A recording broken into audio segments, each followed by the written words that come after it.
Hi and welcome back, Sagittarians. We're going to go straight into your reading now. As you look to your left hand side bottom card, we're starting with the Page of Cups.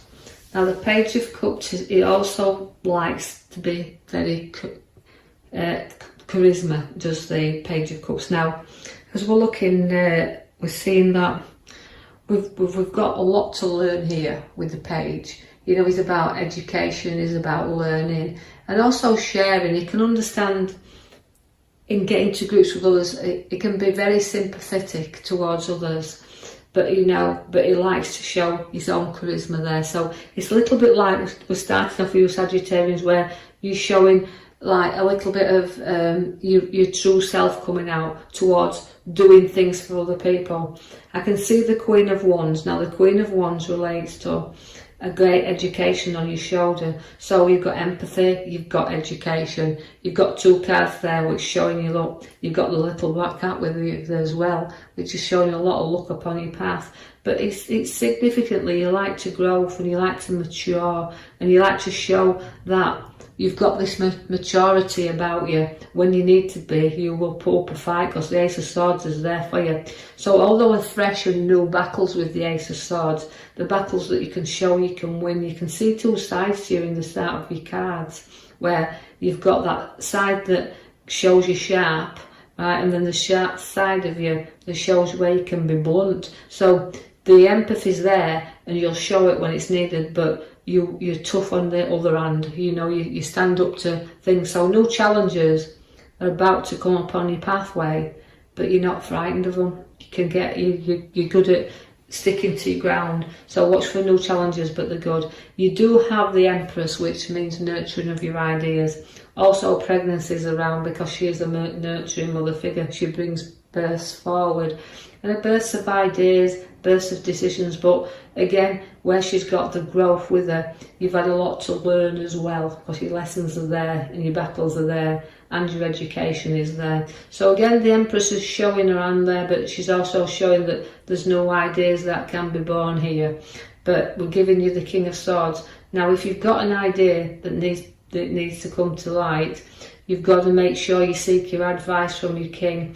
Now he is a very good advisor, so don't forget to seek the advice of others, because where the sword is, again, it can be giving advice and seeking it. I feel like Sagittarians can be good advisors.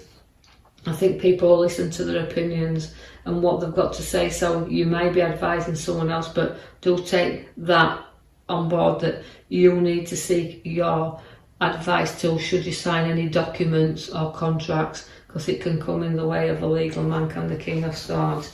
Now you do have ideas and you do have the High Priestess, which is again, she sets the seeds, but again you can see that where you've got unity and growth with the High Priestess, she likes to bear ideas.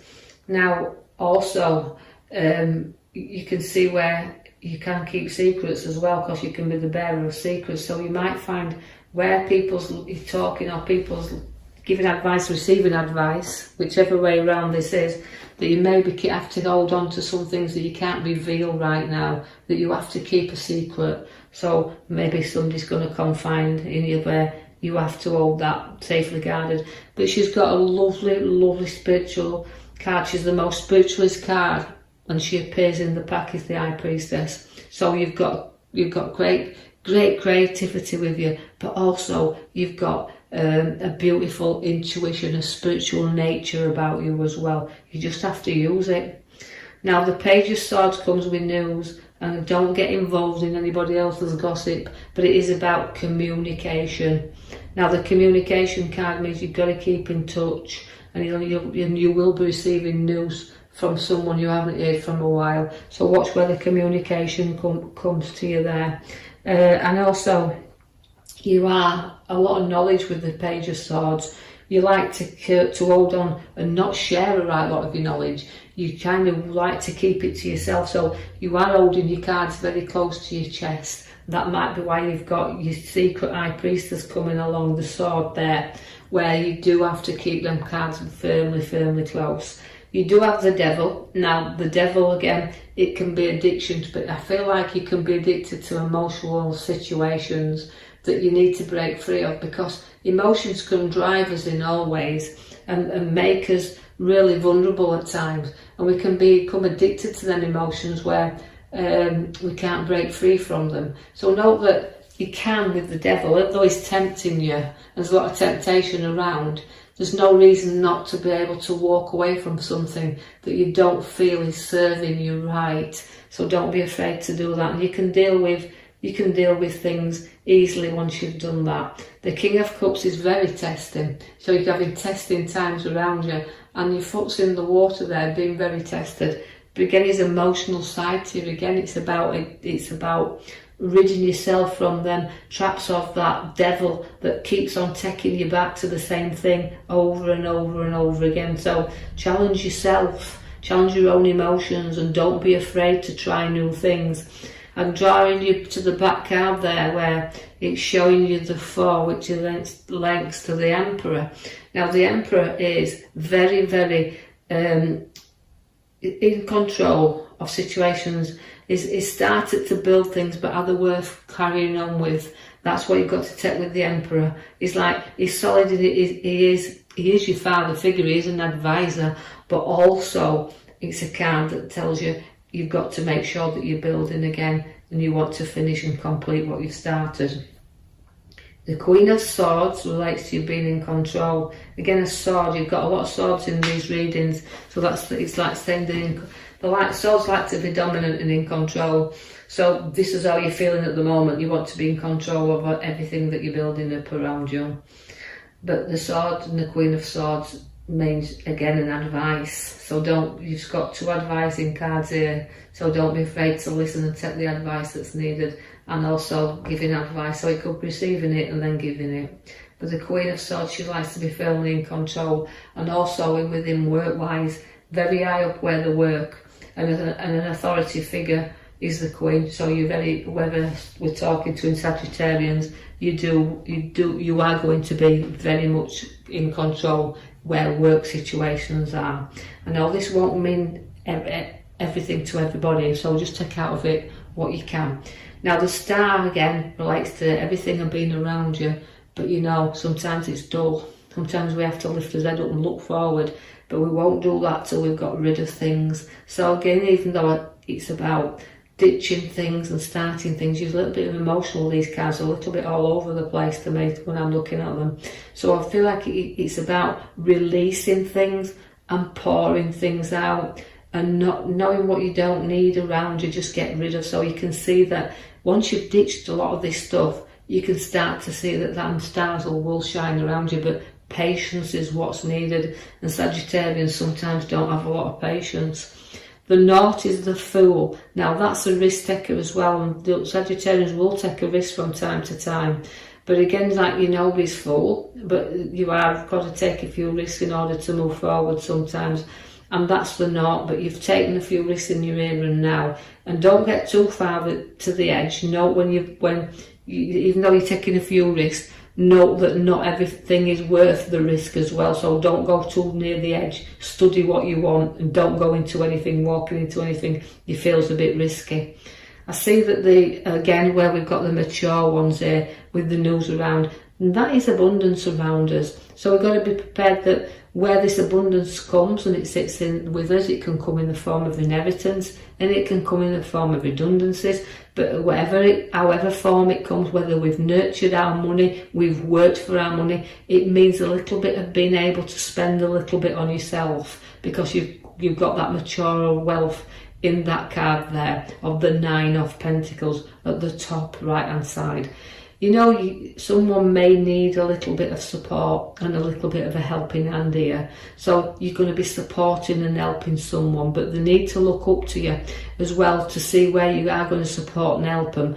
And don't be too stubborn and turn your back and not look at the ones that's trying to help you as well, because that little bit of guidance and helping hand is what sometimes is needed. So take the time out there. Although I feel some of you Sagittarians have been helping others, giving others a little bit of an helping hand, we can see that the recovery card stands at the top there on the right hand side, which means although last battles and things you've gone through, you can start to get over. You can start to take some time out and some space to reflect on the things now, and you know, giving thanks for what you've got, the abundance you have around you, a little bit of helping hands you've sought and found, that you can now reflect on this and see that others have been kind. And you know, you've took a few risks, but now it's time to take a little bit of a rest. You've got the Hermit. Now the Hermit will bring you out the dark and into the light. He's a wise old man, so you need to put your wise cap on here. And you know that if you need to seek a little advice again, because I know that they've got 3 cards and they're all advisors, what it's saying is sometimes you might seek things without telling others as well, that you don't want to confide in others. You don't want maybe the ones that's close to you. You'd like to seek things from further afar and deal with things in the way that you want to deal with them. But he's always wise, and they say he's got a good head on his shoulders, so it's you Sagittarians, and seeking that road ahead of you, and note that it's light there, and it's like he's lighting up the pathway. So don't be afraid to say that you can see where you're going. And if it looks a little bit risky, don't go down that road. Just hold back a little bit, because the tower's there for you. In that tower is saying it's time to sort out, it's time to clear out, and it's time to note our direction, because the tower blows off the steam, lets things out, clears the hair, and if you don't, you will be on rocky foundations. So about changing things and building things what's solid, and not letting anything guide you off your pathway that you're challenging yourself on right now. The world is there for you. Now that's completion. So again, it's travel. It's quite possibly that you're thinking of travelling there or to new locations, but it's giving you the world. It's your oyster now. So it's like you feel like you've completed one cycle, and it's a challenge to take you on another. But whatever you take on, you won't be defeated by, because where you've got the 5 of Swords, and you have to always be careful with 5s because they're middle cards, and it's like, you know, we're going to look back here, but I'm going to go, like you say, clear out my tower, know the route I want to go through for my Hermit, but also where the card of looking back and the battles I've had, make sure that nothing comes up and you're battling at the expense of others. So although you might defeat 1 or 2 people, it might not leave you in a good place. So always make sure your battles are worth fighting there, and if anything you do need to walk, then you will do. So it's a little bit of a mixed card for me, the feeling here that I've got with that card for Sagittarians. You know, don't look back at it, but keep going forward. You have a beautiful, happy family around you, because the 10 comes of, again, a nice completion card of a family, but sharing and getting together and having a bit of family time. And this is where you're enjoying this bit of moments. But be prepared for something again to just knock you down a little bit, because you've got your 5 once again, quite a lot of 5 and middle cards there, which is saying, look, you know, sometimes we have had our battles, but don't cry over spilt milk. You know, face them, you know, if you turn around and face some challenges or face things head on, you can get over your bridge pretty quick, and do away with your fears. Don't carry them with you, because you've got to bridge over troubled waters here, and you know, face things and challenges, but you get propped up, and you've got, like I said, you've got your advice there, you seek and give. But note that depression card, that sorrow card is there, so something, you know, don't be a card that you feel sorry for yourself either, so working that sorrow off. But note that where we've got the card at the back, it's giving us the Emperor. Now that means it's something worth completing, so you've got a bit of challenge there, and you'll see where you're going with your Hermit. Just note your own guidance there. You've got a great intuition and a powerful High Priestess with you in this week. So I hope you've enjoyed that reading. I hope you can take something from that, whatever you can't leave behind. If you do like the reading, please like and subscribe, or even leave a comment, and I'll post you another video in the coming week. Thank you for listening.